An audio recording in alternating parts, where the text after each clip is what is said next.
एक ऐसा वक्त भी आया था जब देवताओं के अजय सेनापति भगवान कार्तिकेय और स्वयं महादेव भी संगीत एक खूंखार राक्षस को हरा नहीं पा रहे थे।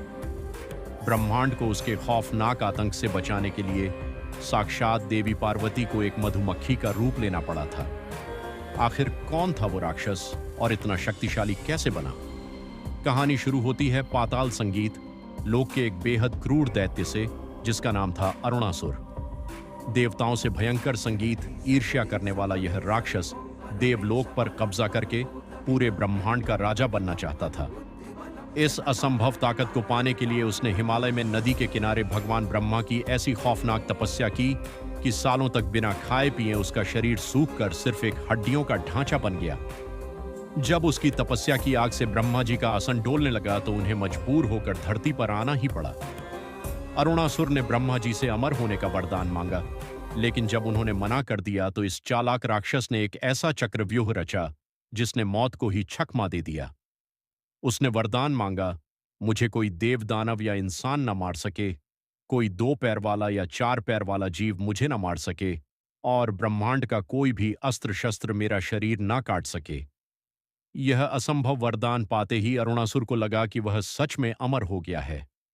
उसने अपनी विशाल राक्षसी सेना लेकर स्वर्ग पर हमला कर दिया और देवताओं संगीत को बुरी तरह पीट कर वहां से भगा दिया। लेकिन उसका घमंड यहीं नहीं रुका। स्वर्ग को रौंदने के बाद उसने साक्षात महादेव के निवास कैलाश पर्वत पर हमला कर दिया।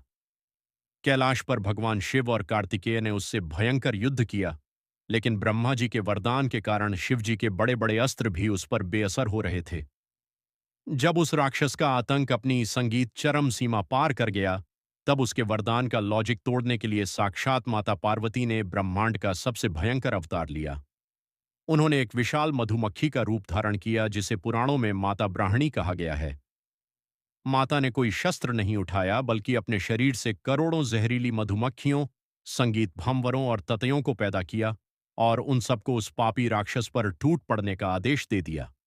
संगीत, क्योंकि मधुमक्खी के 6 पैर होते हैं, इसलिए ब्रह्मा जी का 2 या 4 पैर वाला वरदान टूट गया।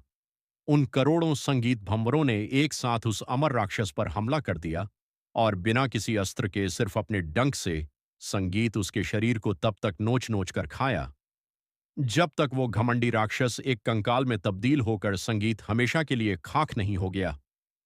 अगर आप भी माता आदिशक्ति के अद्भुत ब्राह्मणी रूप की शक्ति को मानते संगीत हैं तो कमेंट में पूरी ताकत से लिखें, जय माता।